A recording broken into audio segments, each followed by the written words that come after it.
Bertemu kembali, tahun ini Malaysia akan menghantar Presiden dan Ketua Pegawai Eksekutif SP Setia Tan Sri Liew Kee Sin ke Anugerah Usahawan Sedunia Ernst & Young di Monte Carlo. Pada tahun lepas, Astro Awani mengekori perjalanan pengurusi eksekutif dan pengarah urusan Supermax Datuk Seri Stanley di Monte Carlo. Dan untuk mengetahui apakah yang telah beliau pelajari di Monte Carlo dan pengalaman sebagai usahawan tahunan EOY 2010 Malaysia, kita bersama Datuk Seri Stanley. Hi Datuk Seri, thank you for joining us today. First of all, let's talk about your experience in Monte Carlo. We were both there in Monte Carlo and we saw a lot of entrepreneurs from all over the world gathering and exchanging contacts, knowledge and know-how in the business. What did you learn in Monte Carlo? I think most of the entrepreneurs or the winners that were representing the countries or represented the countries, we all have shared a common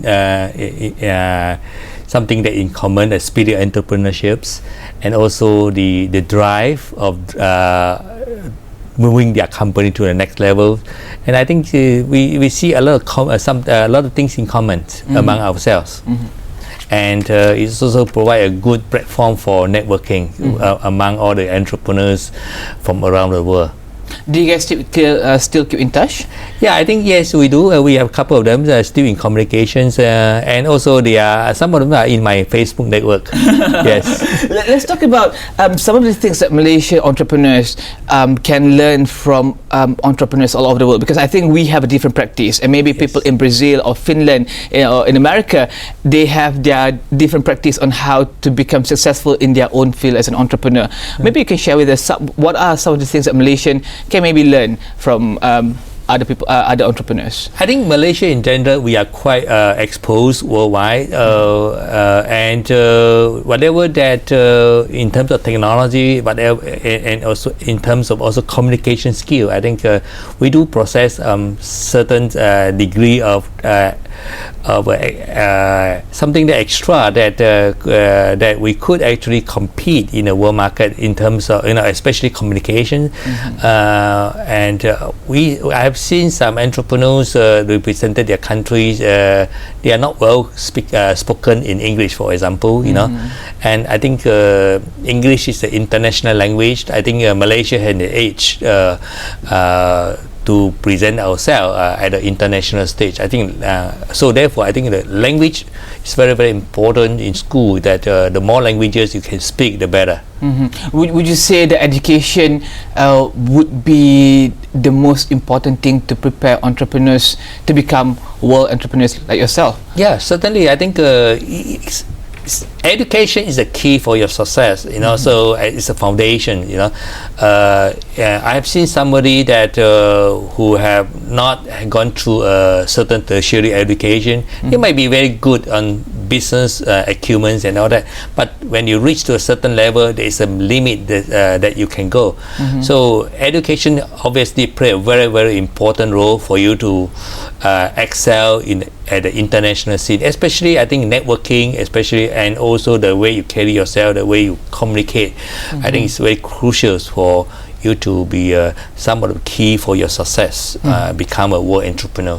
And this year at the World EOY in Monte Carlo, we'll be seeing more internet-based companies. Yes.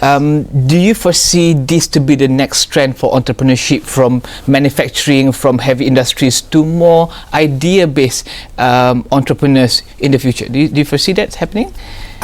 I don't think so. I think the judges will probably be based on creativity and innovations, and also the spirit of entrepreneurship. I think all entrepreneurs representing the countries, they have their certain attribute and certain degree of uniqueness. So I think the judges will be finding something extra among the successful entrepreneur representing respective countries. So in order to win, for example, you must have certain uniqueness or certain good story to tell that other entrepreneurs do not have, for example. It was a good example last year when I represented Malaysia. The World Entrepreneur title was won by ex-Malaysian, for example. So lady from Singapore. From Singapore. So she probably has a good story to tell about his how he became a successful entrepreneurs from Singapore.